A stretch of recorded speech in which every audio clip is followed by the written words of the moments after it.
পদ্মা সেতু, উপরের সড়কপথ আর নিচ দিয়ে ছুটছে ট্রেন। উত্তাল নদী পারাপারে ভোগান্তি থেকে শুধুই মুক্তিই দেয়নি এই সেতু, পাল্টে দিয়েছে দক্ষিণের আর্থসামাজিক অবস্থাও। খুলছে সম্ভাবনার দুয়ার।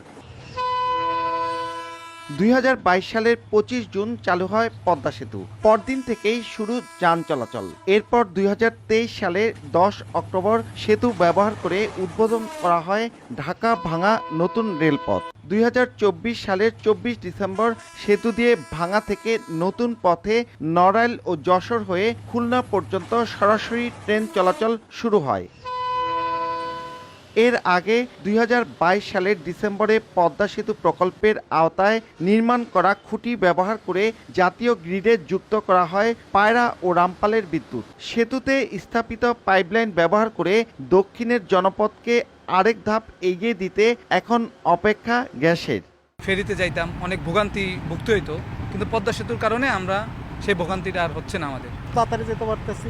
এটা আমাদের জন্য, দক্ষিণ অঞ্চলের জন্য, আমাদের জন্য খুবই সৌভাগ্যের ব্যাপার। রিল্যাক্সে বাড়ি যাইতে পারি, খুব আনন্দদায়ক হিসেবে। 36 ঘন্টার প্রস্তুতি নিয়ে ঢাকাতে আসতে হতো, এখন বাসায় যাব বা আসবো মানে 3 ঘন্টার প্রস্তুতি নিলেই হয়ে যায়। কর্তৃপক্ষ বলছে প্রতি বছরই টোল আদায় বাড়ছে। প্রথম বছর টোল আদায় হয় 798 কোটি 60 লাখ, দ্বিতীয় বছর 850 কোটি 43 লাখ এবং তৃতীয় বছর 861 কোটি 22 লাখ টাকার বেশি। মাইলস্টোন, বাংলাদেশ সবচেয়ে বড় স্থাপনা, বড় সেতু। 3টা বছর আমরা কোনো নির্বিঘ্নে বড় হ্যাসেল ছাড়া পার করতে পারতেছি।